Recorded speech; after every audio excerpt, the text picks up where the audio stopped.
हिरण्यगर्भ समव्रतताग्रे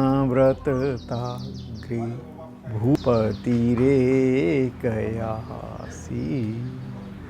सदाधार पृथिवीं द्यामुते मा कस्मै देव यह विषाविधि।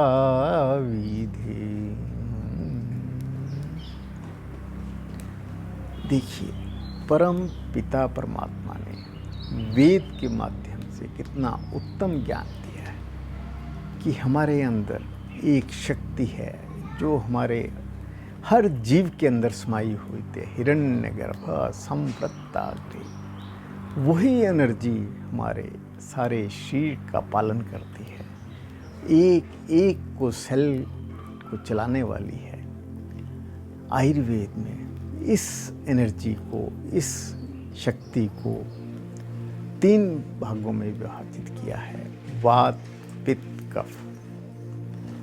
वात जो हमारे सारे शरीर में ऊर्जा विद्यमान, जो हमारे शरीर की हर मोमेंट को, हर गति को गौन करती है, उसको हम वात का नाम देते हैं। पित्त एक अग्नि है जो हमारे खाए हुए आहार से एक एक सेल तक पहुंचाने के लिए पचाने का काम करती है, पकाने का काम करती है। और तीसरी शक्ति है बॉडी बिल्डिंग की, जिसको हमने कफ का नाम दिया। अब इन्हीं 3 शक्तियों पर हमारा आयुर्वेद आधारित है। जैसे कभी कोई भी तकलीफ हो जाती है, वो इन तीनों शक्तियों के इम्बैलेंस होने पे, जब ये अनियमित रूप से अपने अवस्था से आगे या पीछे, कम या ज़्यादा हो जाती है, तो वो विभिन्न बीमारियों का पैदा करती है।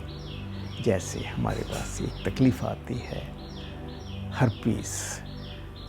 हर्पीस को वैसे तो आयुर्वेद मानता है कि जिस टाइम शरीर के अंदर बहुत ऊष्मा, बहुत पित्त विदग्ध हो जाती है, तो वो किसी रूप में आपका अंदर आती है, जिसको हम हर्पीस जूस्टर या हर्पीस सिम्प्लेक्स कहते हैं।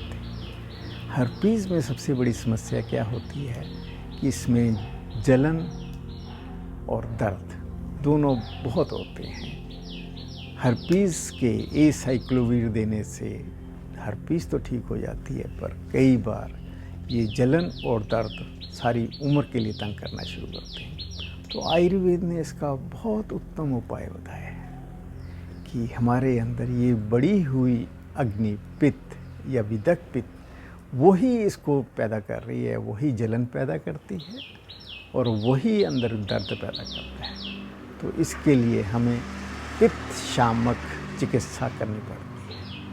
हमारे शरीर के अंदर जो बहुत पित्त उत्पन्न होगी, जिससे कि बहुत जलन होती है, इसको दूर करने के लिए हमारे पास बहुत उत्तम उपाय हैं। सबसे उत्तम उपाय है गिलोय। आप केवल मात्र गिलोय का लगातार सेवन करो, इससे आपकी जलन और दर्द बिल्कुल ठीक रहता है। और तो सत गिलोय का लेप करने मात्र से भी जो लोकल जलन और पेन है वो ख़त्म हो जाती है। इसके अलावा जटामांसी और धनिया 1-1 चम्मच रात को भिगो दीजिए और सुबह इसका पानी पीजिए। ये आपके न्यूरॉन जो न्यूरैल्जिया है या नर्व्स एंडिंग पे पेन हो रही है या इरिटेशन हो रही है, उसको एकदम ठीक कर देगा। इसके अलावा अगर आपको लगता है कि बहुत ज़्यादा आपको नींद आने में डिस्टर्ब है या मेंटली डिस्टर्ब है, तो तगर का इस्तेमाल कीजिए। तगर के कैप्सूल आसानी से मिल जाते हैं। इसके अलावा अगर हमें इसका लोकल इरिटेशन को हटाना है, तो गिलोय के अलावा हमारे पास गाजनी मिट्टी हम बचपन में इस्तेमाल करते थे, जब बहुत पित्त हो जाती थी उस पर लगाने के लिए। गाजनी को भिगो के लोकल उस पर खाली लेप करने मात्र से हमारे पित्त शांत होती है और पेन और बर्निंग दोनों ख़त्म हो जाती हैं। इसके अलावा गेरू का इस्तेमाल भी इसमें हो, तो हम गेरू और गाजनी दोनों को मिला के भिगो के इसका लेप कर सकते हैं। इससे असीम शांति प्राप्त होती है। इसके अलावा हमारे भारतवर्ष में तो योग एक ऐसा हमें वरदान मिला हुआ है जिसके माध्यम से हम बड़ी बड़ी बीमारियों को ठीक कर सकते हैं। केवल मात्र शीतली प्राणायाम करने से हमारे अंदर असीम शांति, हमारे अंदर जो पित्त बहुत बड़ी हुई है बहुत ठीक होती है। और इसके अतिरिक्त हमारा अक्षय योग का जो अंतिम भाग है, श्वास को बहुत धीरे धीरे छोड़ने से हमारे अंदर जितने भी नर्वस सिस्टम है स्ट्रॉन्ग होता है और पित्त की असीम शांति होती है। तो हम क्यों ना इन उपायों से, जो कि बहुत छोटे छोटे भी हैं और कारगर भी हैं, हम अपनी हर बीमारी को ठीक करने के लिए इनका इस्तेमाल करें। और इनको करने मात्र से ही हमारे अंदर हर बीमारी ख़त्म होती है और जड़ से ख़त्म होती है। हम केवल मात्र अगर हम खाली सिम्टम्स को दबाते रहेंगे तो उससे बीमारी ख़त्म नहीं होती। तो आइए हम इन छोटी छोटी चीज़ों का इस्तेमाल करते हुए अपने शरीर को स्वस्थ रखें। ओम शांति शांति शांति।